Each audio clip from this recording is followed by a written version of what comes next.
Ready? Start. Now there is another aspect of the rubber industry, namely the rubber producing industry, which has been entirely left out of the consideration of this bill, that is the rubber manufacturing industry. My honorable friend Mr. R.P. Sinha has rightly pointed out that aspect. We find that Indian rubber production has been consumed by the rubber manufacturing industry in India. So here is the question of increasing Indian production. As with the tea trade, the question is of export. As yet, the structure of the tea trade and the trends of the tea trade are such that it is mainly dependent on export, and whenever there is any loss of export market, there is a hue and cry of a crisis. But in the case of the rubber industry, all the rubber produced in India is consumed by the rubber manufacturing industry in India. Rubber is a very important commodity, and this industry should also be developed here. There is a deficit in Indian production, so the government thinks of allowing import of rubber. If the production of rubber is increased by 27,000 tons a year, that will be consumed in India. That is all very true. So my point is that in connection with the development of the rubber industry, we cannot leave the rubber manufacturing industry out of our consideration. These are closely connected with one another.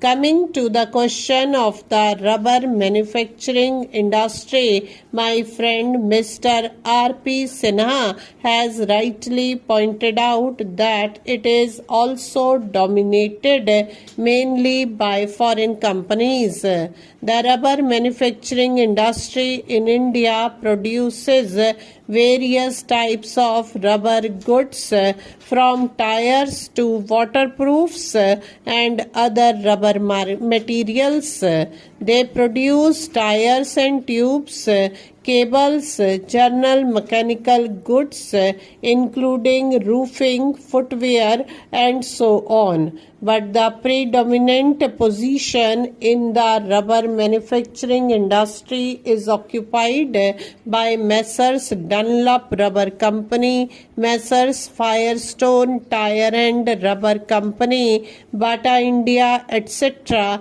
And from the figures which have been given in the report of the Indian Tariff Board, it is seen that the average total consumption of rubber is distributed among a large number of small industries. Here also the question that arises is this: how should we treat these concerns, these big gigantic concerns? Sir, I have not studied the condition of labor in these industries of Messrs. Dunlop, Firestone and Goodyear Company. Therefore, just now I am not in a position to give you the picture of their condition, but the question is that from the price of rubber in India in relation to the world price of rubber, these people are mostly benefiting.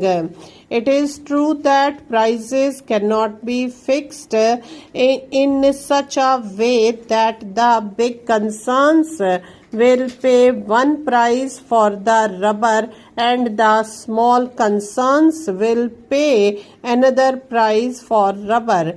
Here also the main question that comes is this: if we want to develop the small units, the question arises of putting some check on the profits made. These big foreign concerns must go. It is they who are taking all the advantage of the present position in India. About that aspect, I find that there has been no mention in the bill, and there was no indication in the speech of the Honorable Minister for Commerce.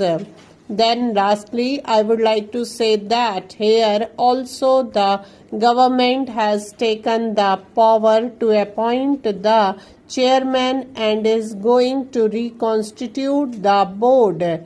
The same remarks which I made in connection with the chairman of the coffee board are valid here.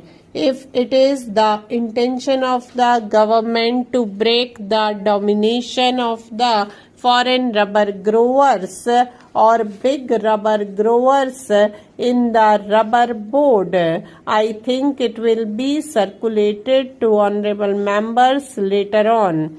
Let there not be any foreign representation on the board. If the government is not prepared to accept that suggestion, then also it can take certain other minimum steps. It can increase the representation of small growers. It can increase the representation of labor. The representation of small growers has been increased by 1, but the representation of labor should be increased.